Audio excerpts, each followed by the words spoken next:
Nagaa waaqessanii fa'aa baay'eetu hordoftoota harmeetu bakka hin jirtu nagaa keessanii ani nagaa fuudha. Egaa akkuma tanaan dura waadaa isinii galee gaafa macaafa qulqulluu isinii gaafadha jedhee guyyaa har'aa kana immoo waaqayyo na gargaaree qabadhee isinii dhufeen jira. Kanaaf amma dandeessan irratti hirmaadhaa isiniin jechuun jaaladha. Gaafiin kan koo tokko dhagaa 5 dhugaa yookaan soba jechuun deebiftu. 6 kaasee immoo dhagaa 11 filannoo qaba. Har'aa gaafiin isin gaafadha. Deebii immoo isinii qabadheen dhufa. Aga dandeessan yaalaa isiniin jechuun jaaladha. Amma kallattumaan gara gaafii kootti isin dabarsa. Gaafii tokkoffaan akkana jedha. Egaa macaafa anaan isinii qopheessee macaafa faarfannaa keessa illee hin jira akkasumallee macaafa seera uumamaa keessa illee hin jira. Amma dandeessan yaalaa isin jechuudha. Gaafii tokkoffaan akkas jedha. Akkuma waaqayyo isa abboomee turetti ilma isaa Isaayiq dhalatee guyyaa 5tti Abrahaam dhagna qabee jedha. Dhugaa yookaan soba jechuun kan deebistan irra deebi'anii deebi'a. Akkuma waaqayyo isa abboomee turetti ilma isaa Isaayiq dhalatee guyyaa 5tti Abrahaam dhagna qabee jedha. Gaafii lammaffaas ni jira. Gaafii lammaffaan immoo akkana jedha. Abrahaam maqaa ilma isaa isa dhalatee kan Saaraan deesse maqaa isaa Isaayiq jedhee moggaasee jedha. Gaafii sadaffaattis ni jira. Gaafii sadaffaan immoo akkana jedha. Saaraan waggaa 100 jiraattee jedha. Saaraan waggaa 100 jiraattee jedha.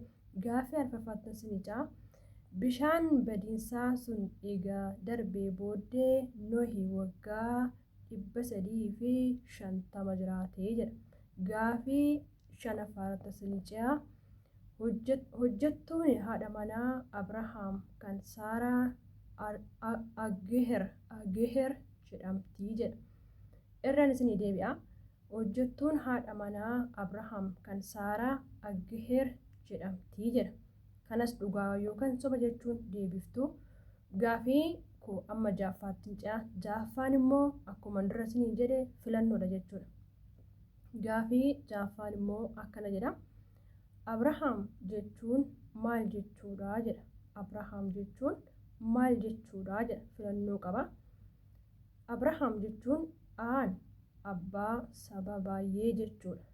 Bahaan Abrahaam jechuun eebbifamaa jechuudha. Cahaan Abrahaam jechuun kaadhimaa jechuudha. Dahaan Abrahaam jechuun qajeelaa jechuudha jedha.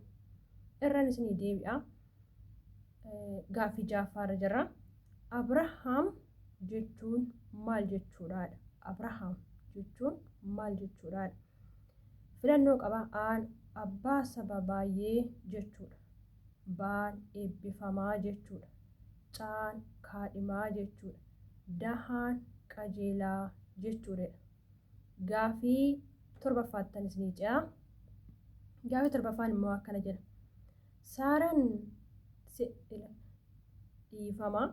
Gaafii torbaffaan seera uumamaa boqonnaa meeqa qabaa jedha. Seerri uumamaa macaafni seera uumamaa boqonnaa meeqa qabaa jedha. Macaafni seera uumamaa boqonnaa meeqa qabaa jedha. Filannoodha immoo kunis aan 60, baan 40, caan 50, dahaan 100 jedha. Gaafii 8ffaattan isinii darbaa. Gaafii 8ffaan immoo akkana jedha. Elizaabeet ulfooftee ji'a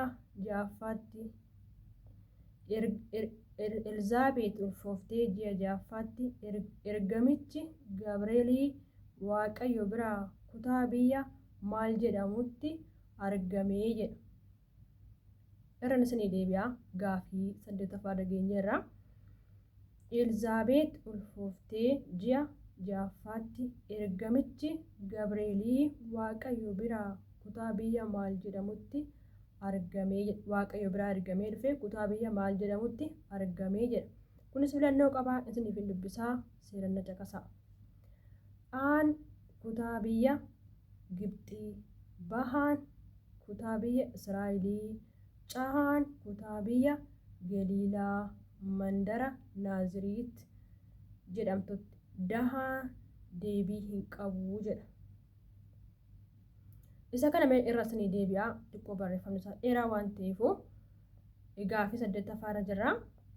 Elizaabeet ulfooftee ji'a 6ffaatti ergamichi Gabreelii Waaqayyo biraa kutaa biyya maal jedhamutti argamee Waaqayyo biraa ergamee dhufe kutaa biyya maal jedhamutti argamee jedha.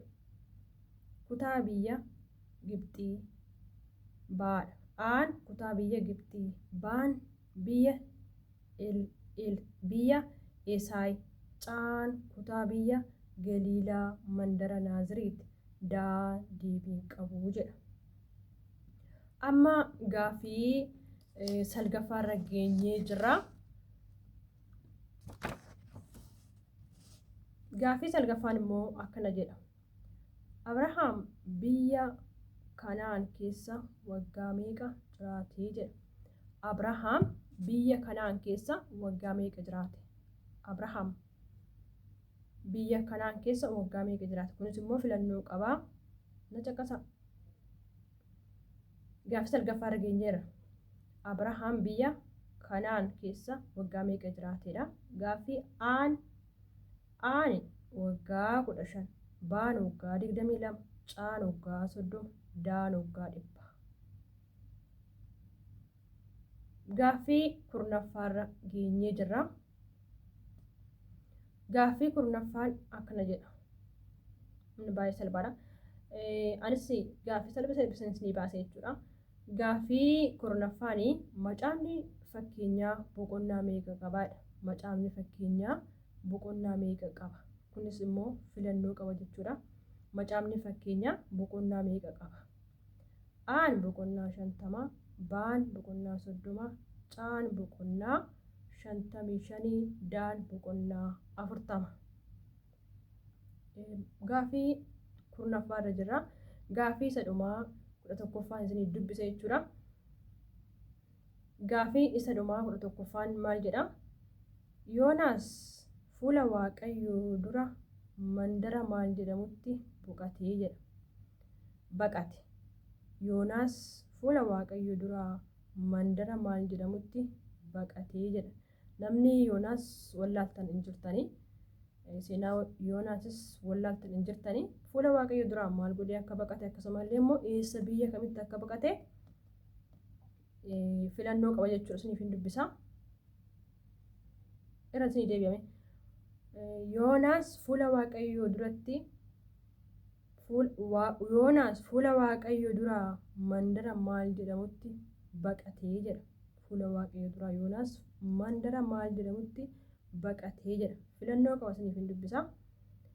Aan mandara naannawee, aan mandara naannawee, baan mandara Tarsheeshitti, caan mandara Galaan, daan mandara Sugee jedha. Irraan isinii deebi'a yeroo tokko filannoo. Aan mandara naannawee, baan mandara Tarsheesh, caan mandara Galaan, daan mandara Sugee jedha. Gaaffiin keenya gaaffii 11dha. Xumuramee jira. Filannoon gaaffii 6dha. Dhugaaf sobni immoo gaaffii 5dha. Dura isiniif ibseen jira. Kanaafuu inni kun xumurree jirra. Deebii isaa ammoo ani isiniif waraabee